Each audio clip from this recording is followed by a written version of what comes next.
Bienvenidos. Primero, súper agradecido a que estén acá. Les pido que pongan en mute, que pongan en silencio sus micrófonos. Yo lo puedo hacer desde acá, pero me parece mejor si ustedes lo pueden controlar por su lado. Hay muchos que ya están en mute, así que los que todavía no lo están, porque entran ruidos de ambiente y así no vayan a decir algo inadecuado, que siempre pasa. Y entonces decía, muchas gracias por estar. La verdad es que agradezco profundamente que se tomen el tiempo para conectarse, para aparecer y por más que pueda parecer, por más que el tema les pueda resultar como atractivo, igual hay que hacerlo, hay que conectarse y la verdad que valoro mucho eso que hicieron. Así que muchas gracias por eso, bienvenidos. A varios me conocen, a varios los conozco por diversas razones, hay otros a los que no, o otras que no me conocen. Entonces voy a hacer una pequeña introducción, un minuto, y mientras voy haciendo que entre la gente, les cuento que yo normalmente hago, así como talleres de manera virtual, esto lo he hecho y lo vengo haciendo. Sin embargo, debo decirles que hacerlo a partir de haber estado en redes sociales y demás, no sé por qué razón tiene una carga distinta. Es algo que todavía tengo que tratar de entender por qué me genera un poco más de ansiedad hacer un workshop o un módulo de 1 hora, que creo que, no sé, lo estoy así como pensando, pero más allá de que, de hecho, en estos meses de pandemia, estuve haciendo varios talleres para varias empresas y todos fueron de manera virtual. Yo trabajo de manera virtual hace muchos años ya, haciendo coaching ejecutivo a gente de otros países. Así que hace como 6 años que lo vengo haciendo, vengo usando Zoom. No es nuevo para mí. Una cosa es hacer coaching ejecutivo, que es una reunión 1 a 1, otra cosa es hacer un taller de 8 horas, que también lo estuve haciendo ahora. Pero bueno, hacer esto que tiene que ver con las redes sociales y haberme abierto a algo que siempre tuve ganas de hacer algo abierto a la gente, a todo el mundo, como que sea como más abierta incluso la conversación. Así que para mí es como muy importante esto. Es el primero que estoy haciendo. Así que muchas gracias también por ser los participantes en este primer taller de este tipo. Entonces, les quería decir un poco cómo nos vamos a mover, cómo me gustaría a mí que nos movamos. Lo primero es, y ya veo que están todos en mute, así que muchas gracias por eso. Esto no quiere decir que yo lo que quiero es que estén ustedes en mute y yo hablando. A mí me gustaría que tratemos de que sea interactivo. O sea, quiero decir, cuando aparezcan preguntas, cuando tengan ganas de participar comentando algo, simplemente abran el micrófono, lo pueden hacer. Lo mejor que podría pasar es que sea un espacio co-construido, o sea, que un espacio en el que todos podamos como contar un poco alguna preocupación que nos tome respecto de lo que estamos viendo. Lo que nosotros hoy vamos a ver tiene que ver con esto de cómo me puedo acompañar a mí mismo en este momento bastante crítico. Hay mucha gente hablando de esto. Yo no me voy a meter demasiado en eso porque tampoco creo que tenga cosas demasiado maravillosas para comentar acerca de eso. Voy a meterme un poco. Pero sobre todo me voy a meter un poco en qué significa el coaching o cómo aplica el coaching al trabajo de equipos o cómo aplica el coaching en las organizaciones y por qué coaching en las organizaciones. Me voy a meter un poco en el otro tema que es el espacio de liderazgo, pero cuando hablo de espacio de liderazgo, generalmente hablamos de liderazgo y decimos, bueno, estamos liderando a un equipo, entonces yo tengo una cantidad, un equipo, reportes, y quedamos como con esa mirada de liderazgo. Y yo lo que quiero decir es, quizás algunos ya lo saben, pero simplemente tiene que ver esta conversación con eso, que nosotros ejercemos liderazgo todo el tiempo, lo hacemos con equipos que reportan a nosotros en las organizaciones, en las mismas organizaciones lo hacemos con nuestros pares, lo hacemos con nuestros jefes, también lideramos hacia arriba y fundamentalmente ejercemos autoliderazgo. ¿Esto qué es autoliderazgo? Bueno, es cómo me lidero a mí mismo, cómo gestiono un poco aquello que quiero que pase en mi vida. Y eso también es hablar de liderazgo. Y es absolutamente aplicable cuando hablemos de liderazgo en las organizaciones, se imaginan que en 1 hora vamos solamente a meter los piecitos en el agua. No nos vamos a tirar en la pileta, a la pileta con ninguno de los 3 temas. sería como muy largo y hay mucho para hablar. Entonces a mí me gustaría como disparar un par de cosas y en todo caso generemos una conversación. Está súper abierta la conversación para aquel que quiera o aquella que quiera como comentar algo y preguntar algo y buenísimo, es lo mejor que podría pasar. Y también me voy a meter en un tema que yo llamé elecciones con conciencia. Cuando yo hablo de elecciones con conciencia, lo que estoy tratando de decir, y en eso me voy a meter un poco, es que en realidad a mí no me afecta lo que pasa, me afecta el juicio que yo hago de lo que pasa. O sea, me afecta la manera que yo tengo de interpretar lo que pasa. Con lo cual, yo no puedo modificar lo que pasa, pero lo que sí puedo modificar y sí puedo desafiar es la mirada, la interpretación que yo hago de lo que pasa. El juicio, la creencia que aparece en mí cuando aparece lo que pasa. Espero ser claro. Y si no, por supuesto, me interrumpen. Quiero decir, abren el micrófono, me preguntan. Insisto, súper abierta la conversación, sobre todo si digo algo y no estoy siendo claro, ¿no? Entonces, me gustaría, digamos, empezar. Empecemos por el primer tema. El primer tema que tenía que ver con esto de cómo se aplica el coaching a las organizaciones y equipos. Entonces, a mí me gustaría, yo armé 3 o 4 slides que me gustaría compartir con ustedes. No demasiado, porque me gustaría más que ser yo el que está hablando, sino generar algo con estos slides para que ustedes como participen. Entonces, yo voy a compartir la pantalla un segundo.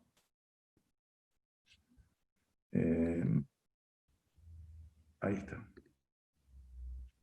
¿Ustedes están viendo lo que tengo? ¿Alguno me puede comentar?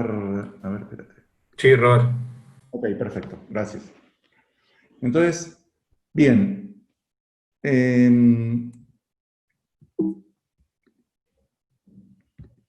Miren, déjenme sacar esto. Ahí está. Quiero mostrar algo que es súper importante a la hora de hablar de coaching ontológico, que es el modelo de coaching que yo utilizo, y es el modelo de coaching que tiene que ver, ontológico significa que tiene que ver con las personas. Entonces, hace mucho hincapié en lo que nos pasa a las personas como tales. ¿Qué significa esto? Que tiene en cuenta un montón de variables relacionadas con el ser humano, entre ellas y fuertemente el espacio emocional. Entonces, déjenme hacer una mirada de un modelo que es como la base del coaching ontológico. No es todo el coaching ontológico o no es digamos, la esencia del coaching ontológico, pero sí es, diría, una de las distinciones más importantes que tenemos y que es súper aplicable a la vida diaria. Y por supuesto también es aplicable cuando hacemos la proyección a los equipos y a las organizaciones. Lo que nosotros hacemos todo el día es coordinar acciones con otros. Y lo hacemos en el trabajo, lo hacemos en la oficina, lo hacemos en casa con mi marido, con mi mujer, con mis hijos, lo hacemos con los amigos. Estamos todo el día coordinando acciones con otros y lo hacemos a través de conversaciones. Entonces, me voy a meter un poco en esto de cómo miramos, cómo impacta la forma que tenemos de ver el mundo a las personas. ¿Sí? Y quiero empezar diciendo, si nosotros queremos que algo pase, o sea, si queremos obtener resultados respecto de algo determinado, hacemos cosas, ¿sí? Hacemos cosas significa generamos acciones. Cuando esas acciones no me llevan al resultado que yo estoy esperando que ocurra, lo que hacemos habitualmente es cambiamos las acciones. ¿Están de acuerdo? ¿Estamos? Porque el hecho de no estar viéndolos. Bien, cambiamos las acciones. El cambio de acciones lo que hace es generar un tipo de aprendizaje que se conoce como aprendizaje de primer orden. ¿Por qué? Porque tiene en cuenta las acciones que yo debería modificar para obtener los resultados que estoy esperando que ocurran. Cuando esos resultados no ocurren, yo reveo las acciones y digo, bueno, voy a cambiar las acciones. Podría pasar que con las nuevas acciones efectivamente yo logre los resultados y ahí se queda el loop. Sin embargo, muchas veces yo cambio las acciones y los resultados no aparecen. Seguramente les ha pasado, le pasa a todo el mundo, muchas veces cambiar las acciones no es suficiente. Entonces, digamos que la distinción de lo que estamos viendo incluye algo muy importante que somos nosotros mismos, o sea, las personas. que estamos influyendo en cómo estamos viendo el problema. ¿Por qué lo estamos influyendo? Porque de alguna manera somos un observador determinado. Cada uno de nosotros mira el mundo desde un lugar determinado. Es así de importante, sobre todo porque entonces quiere decir que cuando yo estoy en un debate con alguien, podría ser que yo hay cosas que no estoy viendo que el otro sí está viendo, y a la inversa, hay cosas que yo sí veo que él no ve. ¿Qué define el tipo de observador que soy del mundo? Lo que lo define es el modelo mental que efectivamente aparece a partir de mi propia cultura. El modelo mental que nos tiene y que está metido en nuestro cerebro es de alguna manera como un filtro que nos hace interpretar continuamente lo que está pasando afuera. Esto es tan importante como que entonces yo miro el mundo desde un lugar determinado y entonces hay un montón de posibilidades que no las tengo a la mano, que solo las voy a ver o las voy a tener si puedo modificar o desafiar la forma en que estoy mirando el mundo. ¿Sí? Entonces, ¿qué significa esto de desafiar la forma en que tengo de mirar el mundo? Significa desafiar mis creencias, desafiar mis juicios. ¿Sí? Si yo, digamos, voy a dar ejemplos más adelante de cómo digamos, el desafiar la forma en que miro el mundo me permite encontrar nuevas acciones posibles. Porque de alguna manera yo tengo una visión determinada por la forma en que miro el mundo, y si puedo desafiar esa forma de ver, esa visión aumenta y aparecen un montón de posibilidades que hasta ese momento no las tenía a la mano. A este proceso de aprendizaje, que es un proceso de aprendizaje transformacional, porque desafía algo que está muy metido en mí, que es mi modelo mental.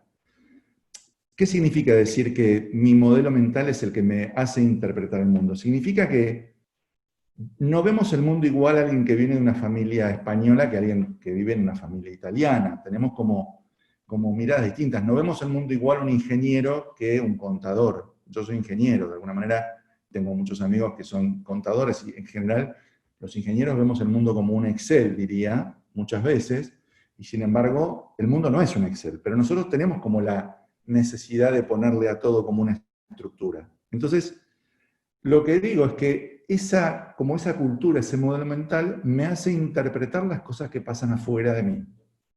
Por eso diríamos o decimos que vivimos en mundos interpretativos. ¿Qué significa esto? Que estamos todo el tiempo interpretando.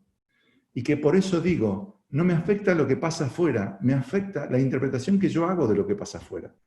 Porque lo que pasa afuera a mí me afecta de alguna manera y a otro lo afecta de una manera distinta. Y sin embargo, lo que pasa afuera es lo mismo. La diferencia está en que yo interpreto de alguna manera determinada lo que pasa afuera y cualquier otra persona podría interpretarlo totalmente distinto. Entonces, evidentemente, esto trae como consecuencia la idea de que parece que no hay una verdad única, en el sentido de que sí la hay, las personas no la conocemos. Esto es muy desafiante. Lo que conocemos las personas es la verdad que nosotros interpretamos. Y no estoy diciendo que haya una verdad buena y una verdad mala. Estoy diciendo, o sea, no le estoy poniendo un juicio a eso, de lo que está bien y lo que está mal. Estoy diciendo que las personas, como interpretamos, tenemos nuestra propia verdad. Digamos, a la hora de debatir, digamos, lo que nos separa a las personas es creer que la verdad que yo tengo es la válida. Y eso no separa. Eso no separa. Eso no tengo que dar ejemplos, pero cada uno de ustedes sabe y puede imaginarse los ejemplos de esto, de cómo nos separamos a partir de creer que mi verdad es la verdad absoluta o es la única verdad. Entonces, ¿cómo empieza a cambiar cuando yo puedo empezar a entender que lo que pasa cuando hay digamos, un debate o una discusión, que podría pasar que hay cosas que yo no veo o no interpreto, o que interpreto distinto a cómo las interpreta la persona que está enfrente? ¿Sí? Entonces, me gustaría, si alguno tiene una pregunta, por favor, me interrumpe, levanta la mano, directamente abre el micrófono y me hace un comentario, ¿sí? No importa que yo esté hablando, pero adelante. Entonces, fíjense. ¿Puedo hacer una pregunta? ¿Puedo Sí, hacerte sí, una Patricia, pregunta? sí, adelante. Patricia, sí, claro. Después me voy a olvidar. Cuando una persona, digamos, bueno, está bien, cada persona tiene su interpretación Cuando hay un fenómeno y hay varias personas que tienen la misma interpretación con respecto a un fenómeno. O Sí. sea, sigue siendo la interpretación y la mirada de uno, o cuando ya traspasa la mirada de una sola persona y son varios, el error sería, por ejemplo, del uno, del que, digamos, no sé si soy clara al explicarlo, si es del que está despertando esa emoción en un grupo de 5, por ejemplo. Sos clara. ¿Soy clara? Sí. Sí. A mí me parece que lo que teníamos que chequear es esto de la definición, que no me voy a meter de afirmaciones y declaraciones, digamos. Si hay 5 personas que interpretan lo mismo, o sea, 5 personas que tienen el mismo modo de interpretar lo que está pasando, podría ser válido chequear si eso finalmente no es una afirmación. Digamos, a ver, hay un montón de juicios o valores aceptados por la sociedad que en todo caso pasan a ser verdades sociales. Digamos, no robar porque, digamos, no está bien, podría ser como una verdad o un valor que la sociedad tiene y que es aceptado por la sociedad en líneas generales. Entonces, eso pasa a ser casi como una afirmación. Entonces, lo que quiero decir es que, digamos, si hay varias personas interpretando lo mismo y hay una persona que no interpreta lo mismo, en todo caso podría ser bueno, si eso genera cierto debate o cierta discusión, en todo caso preguntarle a quien no ve lo mismo o no interpreta lo mismo qué es lo que está viendo, porque eso me permite como comenzar la conversación. Y en todo caso yo decir, mira, yo veo esto, ¿qué es lo que vos estás viendo? No sé si soy claro o no sé si es suficiente la respuesta. No, sí, clarísima. Sí, sí, sí, muy claro. Perfecto, Roberto. Bueno, bárbaro, Gracias. gracias. Ya, no, gracias a vos. Y pregunten así, ¿eh? Adelante, sin problema. Entonces, digamos que, entonces, fíjense, ¿cómo aplicaría esto a un equipo o a una organización? Este mismo modelo se podría aplicar de manera colectiva. Yo podría decir que en un equipo, digamos que son las acciones que están involucradas en un equipo de coordinación de acciones, son conversaciones. El resultado que está involucrado en un equipo o en una organización son los objetivos del equipo o de la organización. La persona que habíamos hablado en realidad es un equipo y el observador que habíamos dicho que la persona era es un observador colectivo. Entonces, también dentro de las organizaciones y dentro de los equipos hay acciones, resultados, equipo que está involucrado y hay un observador colectivo de ese equipo. Al punto que ese observador colectivo es el que define mercados, acciones de marketing y un montón de acciones que tienen que ver con tratar de obtener los resultados, que son los objetivos del equipo. Las acciones que están involucradas en un equipo o en una organización, diría también en una familia, porque la verdad es que las interacciones de las personas son conversaciones. Lo que hacemos todo el tiempo las personas es conversar.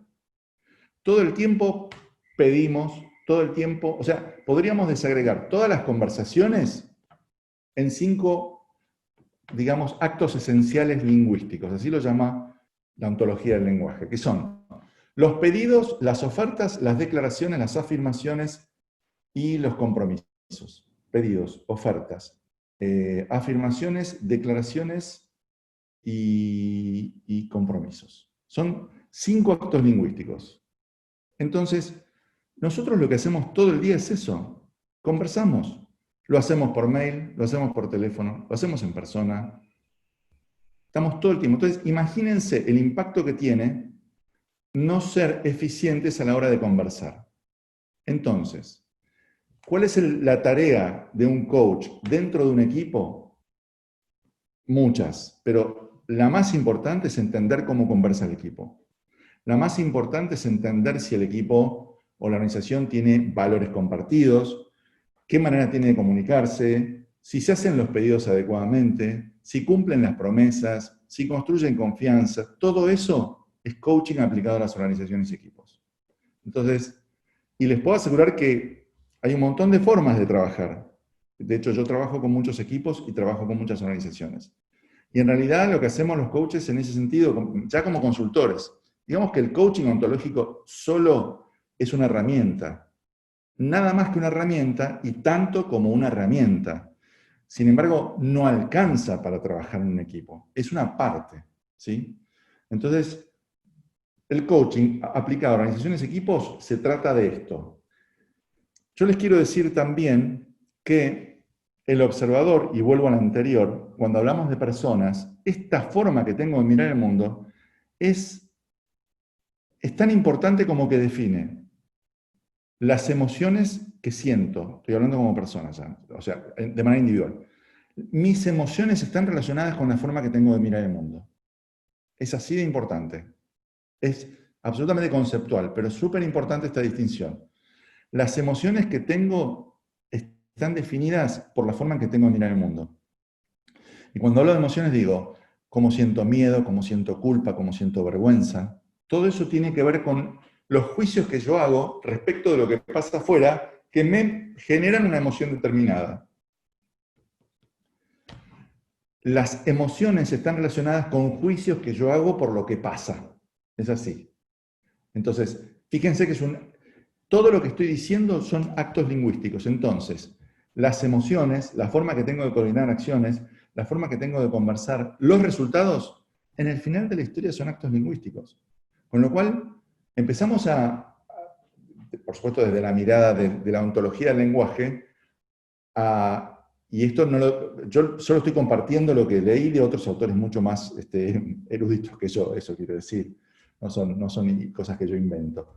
Pero es la importancia del lenguaje porque los resultados de cualquier organización son un hecho lingüístico. Yo voy a obtener buenos resultados si las conversaciones son las adecuadas. Si mi equipo, como observador colectivo, es un equipo que observa colectivamente de manera adecuada, pero sobre todo si tiene conversaciones eficientes a la hora de lograr objetivos. Porque si yo prometo algo y no lo cumplo dentro del equipo, empiezo a perder confianza. Y si pierdo confianza de manera individual dentro de un equipo, el equipo puede perder confianza. Y si el equipo pierde confianza, la organización pierde confianza. Y si la organización pierde confianza, los clientes no nos van a contratar. Porque van a contratar a otro, por más que les cueste un poco más caro, pero tiene más confianza.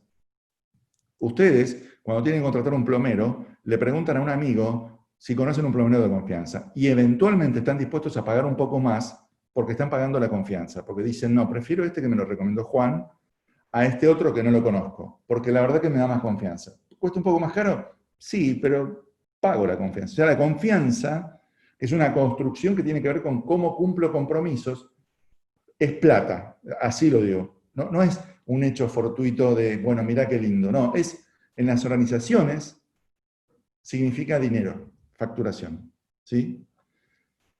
Bueno, quiero seguir porque con el primer tema me comí como la mitad de la hora. Entonces, cuando hablo ¿les parece preguntas? Ahora preguntas.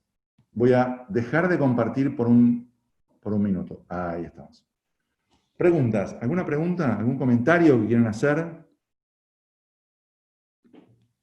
No hay ningún problema. Está súper abierto. Bueno, nada. Ok. Seguimos entonces. Cuando vamos a hablar ahora un poco de liderazgo y autoliderazgo, que era como el segundo tópico, ¿no? Cuando hablamos de liderazgo, a mí me gustaría, nada, si alguno quiere comentar, ¿qué no es liderazgo? ¿Qué se le ocurre que no es liderazgo? ¿Qué no es liderar? Pueden escribirlo en el chat, pueden decirlo, pueden hacer lo que quieran. Pueden no decir nada y yo avanzo. Y quizás lo primero que me viene a la mente es imponer. Imponer me parece que no es liderar, o al menos no es la forma de liderazgo que en general es mejor recibida, ¿no? Perfecto, Jorge, gracias. Imponer no es liderar. 100% de acuerdo. Ordenar no es liderar. Eso no es liderar. Descalificar. Perdón, yo quería decir que también hay líderes que son autoritarios y son líderes al fin. ¿Cómo sería eso? Lo que pasa es que si yo tuviera que decirte mi opinión, es una opinión personal, no son líderes. Son gerentes. Pero a veces, pero lo siguen masas. Bueno, a ver, Digo, no, está bien, te entiendo perfecto y digamos, No es que esté de acuerdo, ojo. No, Que no, te esté de acuerdo. rento. No sé tu nombre, porque aparece un número. ¿Cuál es tu nombre? Patricia, Patricia. Patricia, para, Patricia, ya te pongo Patricia. Listo, ahora soy Patricia. Patricia, mira, yo tendría para conversar bastante de lo que estás diciendo. Estoy hablando, digamos, a nivel conceptual en las organizaciones. Y en todo caso, tu comentario, que obvio que es absolutamente válido, en todo caso da como para una conversación más grande, en el sentido de que, Vale, vale. sí, pero digamos, si yo tuviera que decir de una organización, alguien que trabaja o que lidera de manera autoritaria, no es un líder, es un gerente. No, obvio. Justamente lo que está haciendo es, está haciendo uso de la autoridad que le confieren los accionistas para ordenar. En cambio, el líder no ordena. El líder se gana la autoridad de su equipo. ¿Puedo Se la decir gana. algo, Roberto? Para Patricia. ¿Eh? Sí, sí, Patricia, adelante. ¿Puedo decir algo? No, que por ahí el líder que plantea Patricia, para mí es los que trabajan a través del miedo y el sometimiento del otro, y eso no es liderazgo. Exacto. No les Podría queda ser eso. otro más que seguir y callar. Sí, y coincido con vos, Patricia García, porque dos Patricias encima, Hay así que dos Patricias. en realidad coincido con Para- las dos. Coincido con las dos.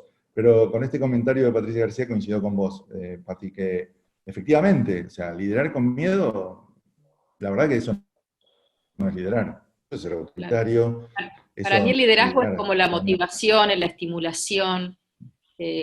Lo contrario a eso es el sometimiento, la crítica, la descalificación.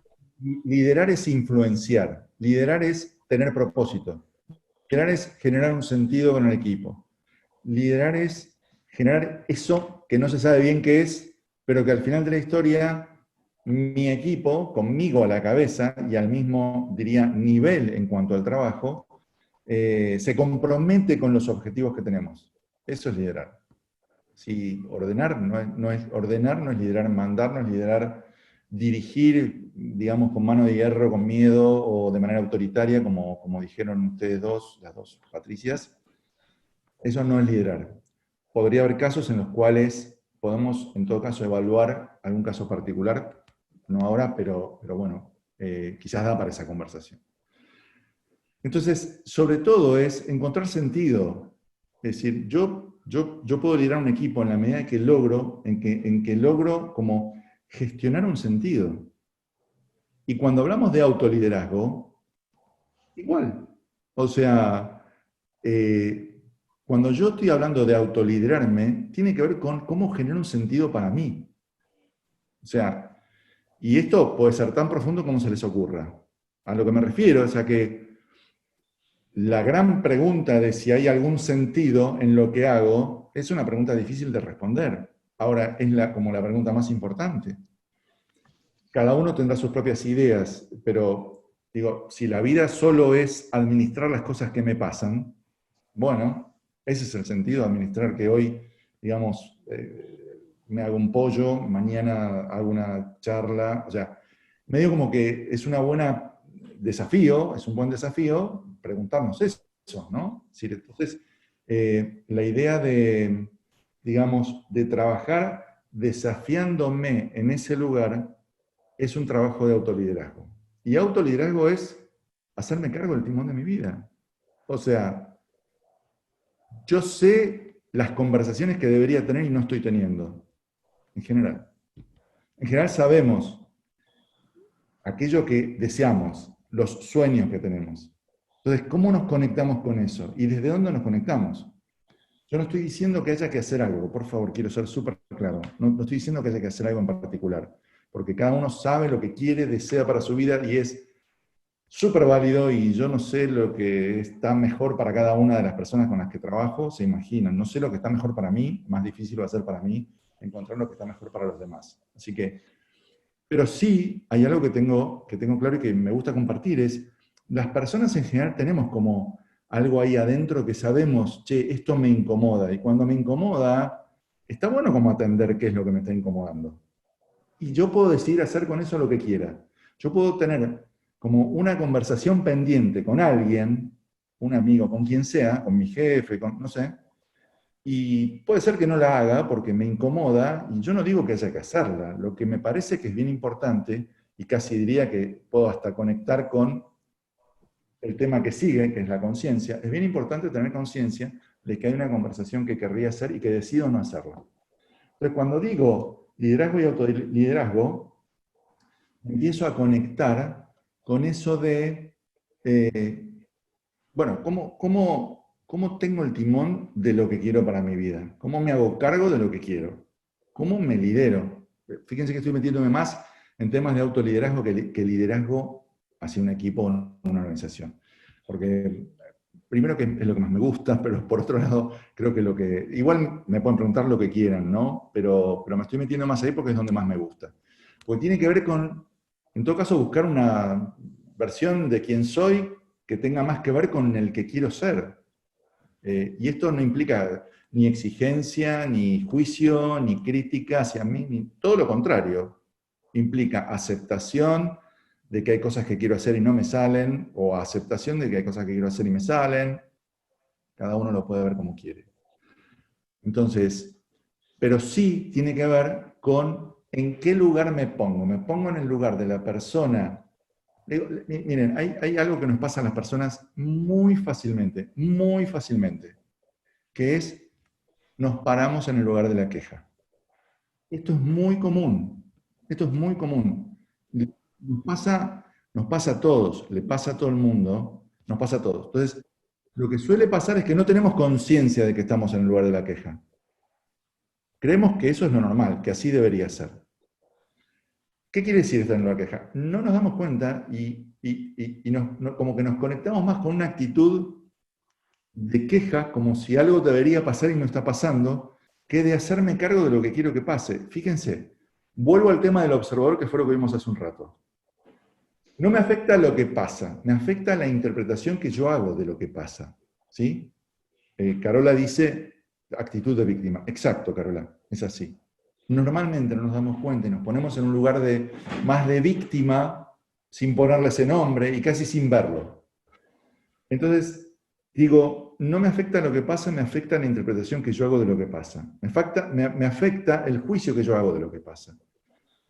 No me afecta la pandemia específicamente, me afecta cómo yo interpreto lo que me pasa con la pandemia.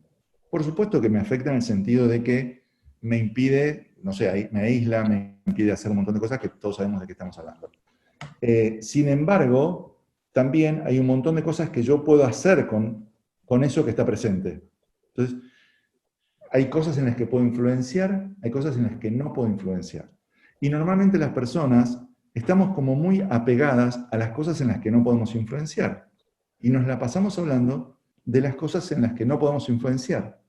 Entonces, yo lo que estoy proponiéndoles con este comentario es una reflexión acerca de cuánto ustedes se ven a veces en el lugar de la queja y hablando de las cosas que no pueden influenciar, así somos las personas, y cuánto me potenciaría conectarme con aquellas cosas en las que sí puedo mover e influenciar.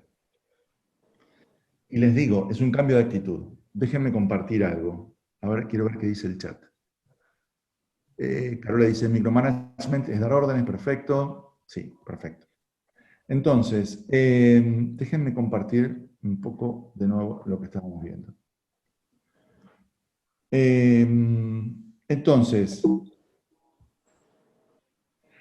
hablábamos recién de actitudes, y yo dije, miren, hay una persona que se llama Víctor Coopers, que tiene un libro escrito de esto, en donde él dice, bueno, miren, si tuviéramos que decir cuál es el valor de una persona, yo digo, es simbólico, no es que el valor de una persona es esto, no es que el valor de una persona se mide con una fórmula, pero por favor tómenlo como simbólico. Él dice, las personas tienen competencias, que esa sería la C, y tienen habilidades que tienen que ver, o sea, una y otra tienen que ver con las experiencias que tuve, con mis estudios, con mi formación, etcétera, etcétera.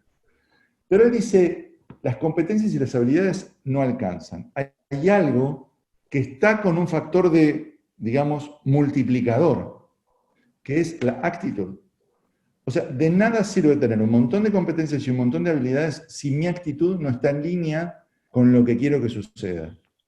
Esto es, las personas, él dice, somos como lámparas, y ustedes lo habrán visto también. Hay gente que está todo el tiempo encendida, y da gusto como conectar con esas personas. Y hay gente que va por la calle, digamos, más en la queja, con una actitud que no tiene nada que ver con estar encendido, sino está más bien apagado.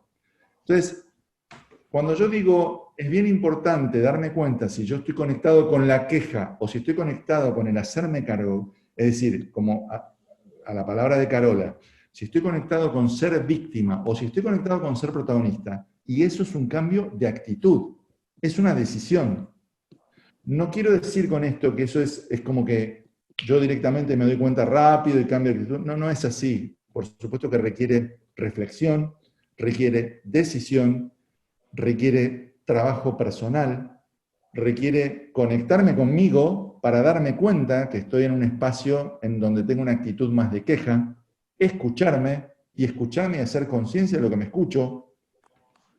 En todo caso, hasta yo puedo pedir ayuda, porque le puedo decir a mi marido o a mi mujer, che, vos, digo si quisieran, ¿no? No digo que tengan que hacerlo, pero porque puede que no les interese en absoluto esto que estamos hablando, espero que sí, pero quiero decir, si les interesa, ¿podría yo decirle a mi novia, novio, marido, mujer, che, vos me ves muy quejosa o me ves muy quejoso? Nada más, decímelo bien, de buena manera, pero es como, porque nosotros lo hacemos en un espacio de no conciencia. Entonces, somos de una manera determinada hacia afuera y nos pasa como poste caído.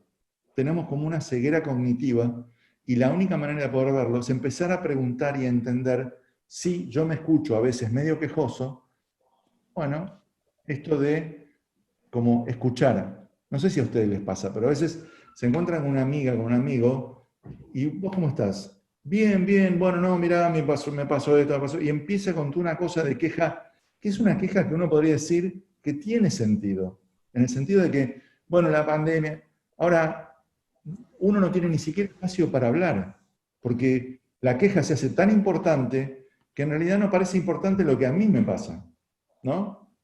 Entonces, fíjense, eso hasta parecería una queja de mi lado, ¿no? También, o sea, también me pongo a quejar.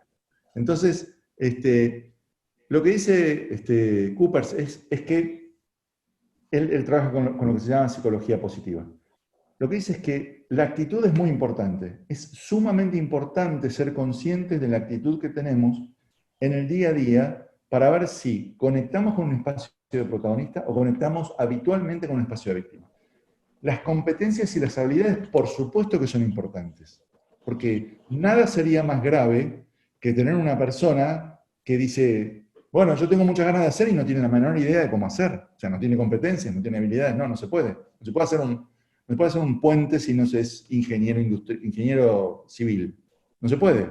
Entonces, ¿es importante las competencias y habilidades? Sí. Pero las competencias y habilidades se supone que es casi la posibilidad de jugar el juego.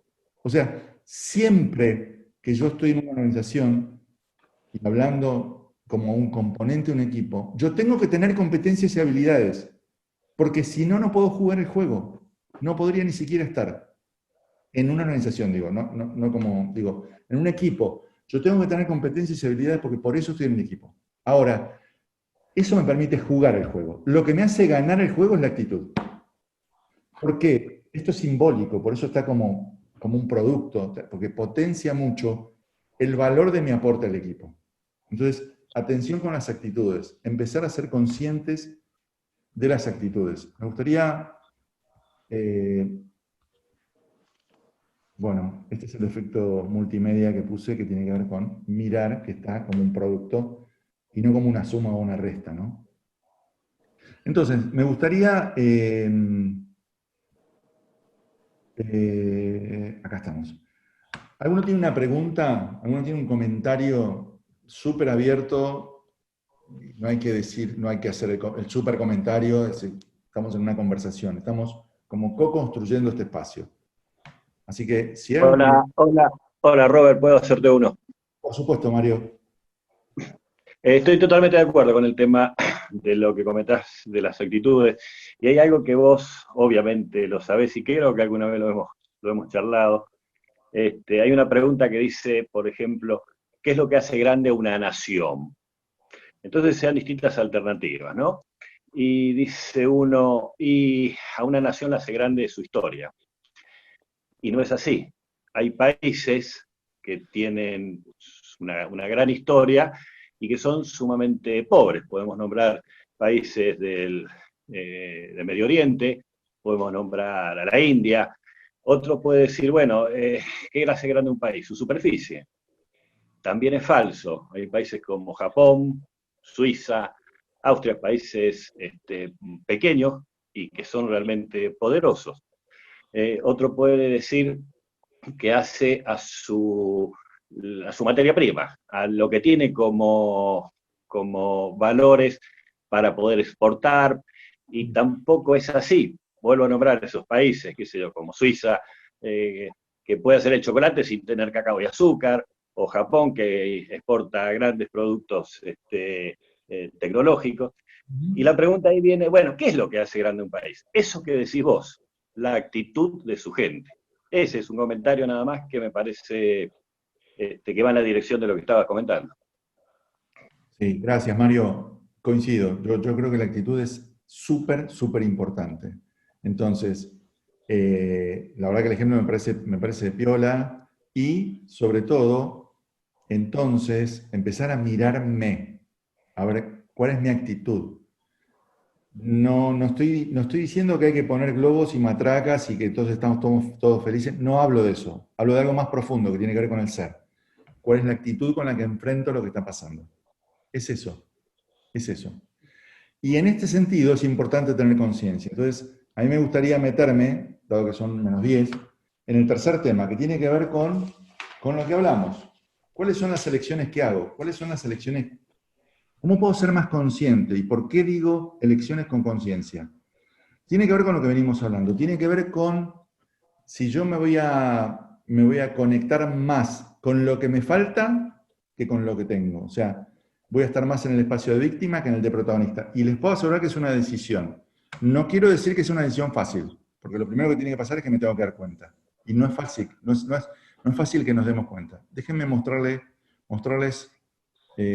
algún slide adicional. Esto dice Víctor Coopers también, ¿no? Que es, nadie te va a recordar por tu CV, sino que te van a recordar por tu forma de ser. Podríamos decir, te van a recordar también por tu forma de liderar, que tiene que ver con esto. Y esto realmente tiene que ver con la actitud. Yo tengo ejemplos personales de jefes que tuve o líderes que realmente, nada, y ustedes también los deben tener, de hecho hubo comentarios de jefes o líderes con los que trabajaron que insuflaban optimismo y que siempre había una motivación absoluta, y otros que era siempre pesimismo, ¿no? Y que no había ninguna capacidad de sacar nada como motivante. Así que me gustaría entonces meterme en esto. Mire, yo dije que lo que pasa afuera es lo que pasa afuera. Muchas veces yo no lo puedo cambiar, muchas veces. Diría que en general no lo puedo cambiar. Pero sí puedo cambiar un poco mi actitud. Entonces, si lo que pasa afuera yo lo tomo como lo que es, una pieza de información. Lo que sucede es algo que pasa y que es un dato de información. En realidad no es más que eso. ¿Qué hacemos cuando vemos esa información? Lo primero que nos pasa a nosotros personas es, tomamos conciencia de eso que está pasando afuera. Digo, es un dato de información. Después de tomar conciencia, en realidad siempre hay un espacio de decisión, de elección. ¿De elección de qué? De elección de cuál va a ser la respuesta. Entonces, este proceso es el proceso real que sucede cuando algo pasa afuera. Entonces, es bien importante hacer conciencia que yo elijo cuál va a ser mi respuesta. Perdón, Robert, ¿estás compartiendo algo o no? Porque no se ve nada. No sé si estabas compartiendo, por las dudas te aviso. Evidentemente no, gracias. Bueno. Esperen, ya estoy. A ver. Seguramente, ¿no? Ahora sí. Bárbaro. Yo decía, lo de afuera, lo que pasa afuera es una pieza de información. Esa pieza de información, cuando yo lo veo o interactúo con eso, en realidad lo que me pasa es que hago conciencia, me percato de algo que está pasando. Adentro mío, además, elijo. ¿Qué es lo que elijo? Elijo la respuesta que voy a dar frente a eso que pasa. Entonces, yo puedo elegir frente a la pandemia, tener pánico es más profundo que esto, ¿no? Porque hay un montón de cosas involucradas, pero digamos, lo que quiero decir es que yo puedo directamente no evaluar frente a la pieza de información, o puedo ser una persona que tenga por alguna razón determinada más temor. Entonces, mi respuesta va a ser, no me muevo, no salgo y me quedo encerrado en una habitación. Si yo tengo una respuesta, si yo a eso mismo tomo conciencia y lo que me digo es, no pasa nada, bueno, mi elección, mi respuesta es, me voy a una fiesta de 50 personas. Entonces, lo que quiero decir es que hay un momento en donde yo elijo cuál va a ser mi respuesta. Esto es como mostrar un poco algo que tiene que ver con una libertad que es inherente a las personas, que es la libertad de elegir. La libertad de elegir la respuesta. La persona que habla de esto en un libro es Viktor Frankl, en el libro que se llama El hombre en búsqueda del destino. Viktor Frankl es un psiquiatra austríaco que se lo conoce como la tercera ola de la psiquiatría en Austria, porque el primero fue Freud, el segundo fue Adler, y el tercero que aparece es Viktor Frankl, que estuvo en un campo de concentración y escribió un libro que se llama, es este que les digo, se llama El hombre en busca del sentido. Y él, en ese libro, además de contar un montón de cosas, de alguna manera, él después desarrolla una teoría psiquiátrica o psicoanalítica, que se llama la logoterapia, que en realidad él llega a una conclusión que, en pocas palabras, es el hombre siempre tiene una libertad que no se la puede sacar nadie, ni siquiera en un campo de concentración, que es la libertad de elegir. Hay, más allá de lo que esté pasando, afuera.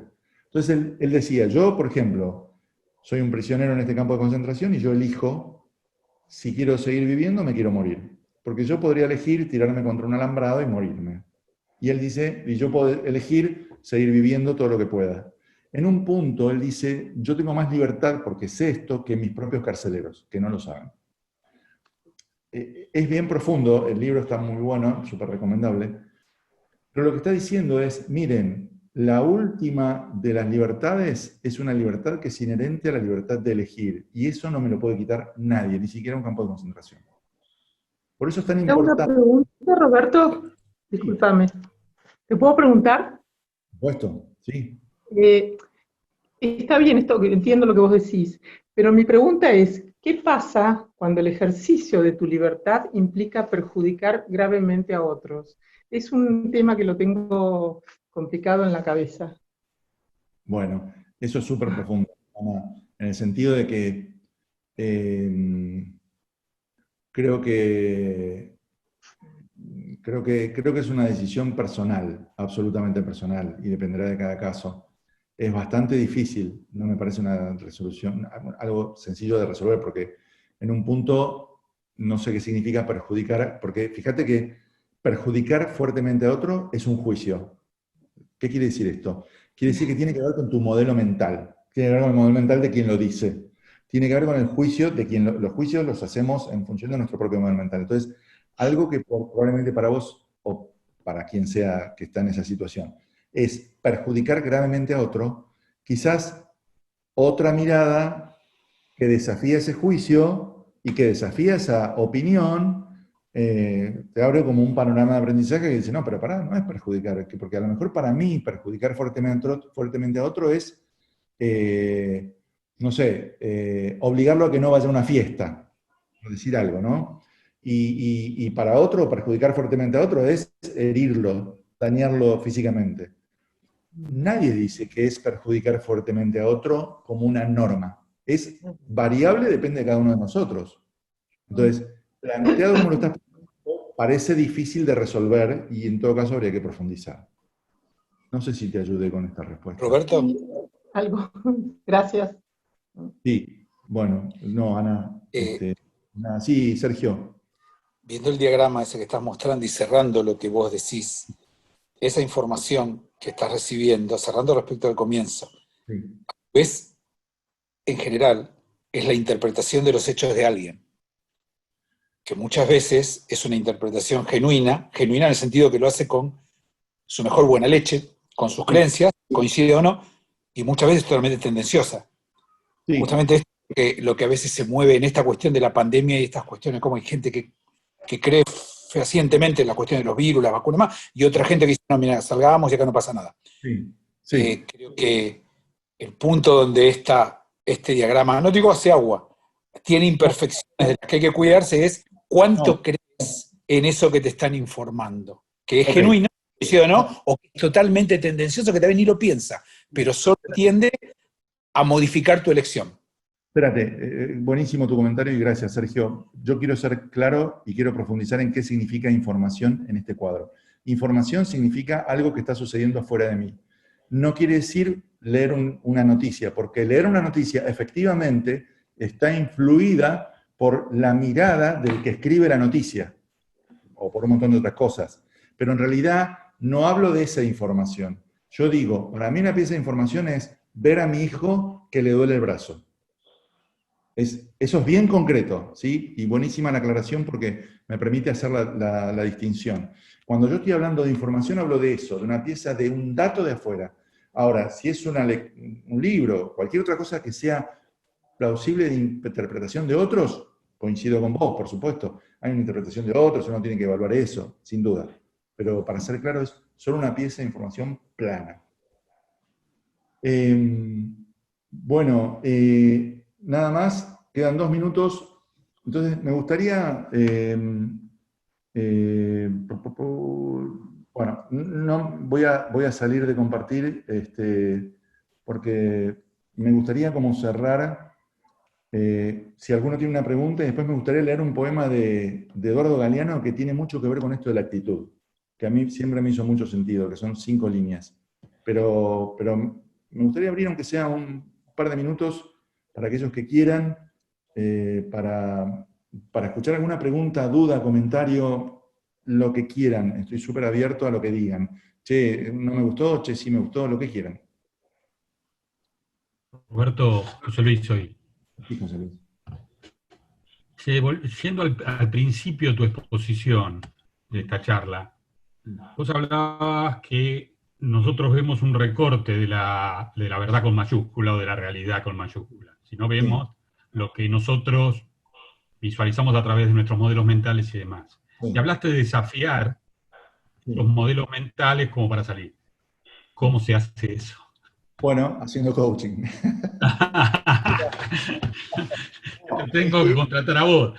No, sí, por supuesto. No, José Luis, ¿sabes qué? Es que el trabajo más importante que tiene un coach es el de desafiar el modelo mental del coachee.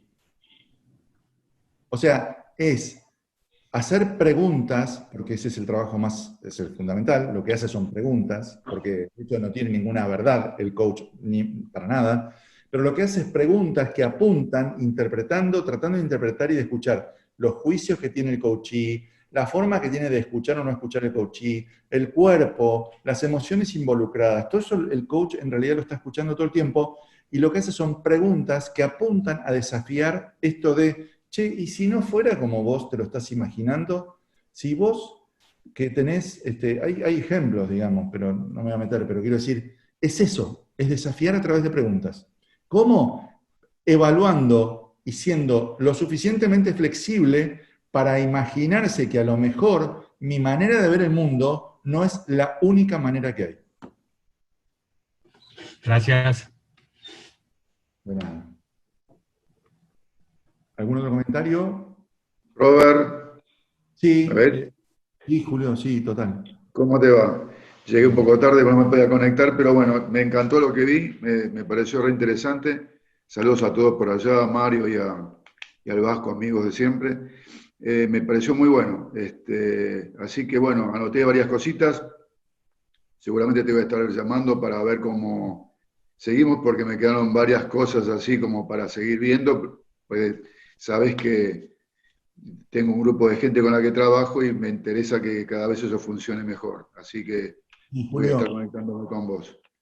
¿Sabes? Muchas gracias. Por supuesto, contá con eso y por supuesto, gracias a tu comentario, Julio, yo lo hago extensivo a todos. Todos tienen la posibilidad de conectarse conmigo por mail, por celular,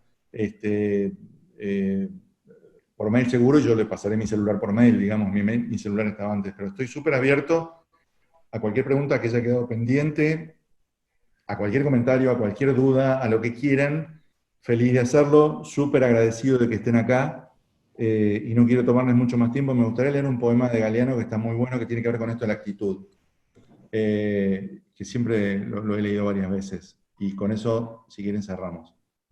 Y las preguntas que aparezcan a partir de ahora, estoy súper abierto por mail o como sea. Es un poema de Eduardo Galeano que está en el libro de los abrazos, y dice así, un relato, perdón, un cuento. Un hombre del pueblo de Neguá, en la costa de Colombia, pudo subir al alto cielo, y a la vuelta contó. Dijo que había contemplado, desde allá arriba, la vida humana. Y dijo que somos un mar de fueguitos. El mundo es eso, reveló. Un montón de gente, un mar de fueguitos. Cada persona brilla con luz propia entre todas las demás. No hay dos fuegos iguales. Hay fuegos grandes y fuegos chicos. Y fuegos de todos los colores. Hay gente de fuego sereno que ni se entera del viento. Y gente de fuego loco que llena el aire de chispas. Algunos fuegos bobos, no alumbran ni queman, pero otros arden la vida con tantas ganas que no se puede mirarlos sin parpadear. Y quien se acerca, se enciende. Así que la propuesta es que se conecten con sus propios fuegos. Muchas gracias. Gracias, Robert. Gracias. Muchas gracias, Robert. Bueno, Gracias a todos. muchísimas gracias. Excelente, Robert. Gracias, Roberto. Buenísimo. Gracias. Muy bueno, muchas Gracias, gracias. hermoso. Muy bueno, Robert.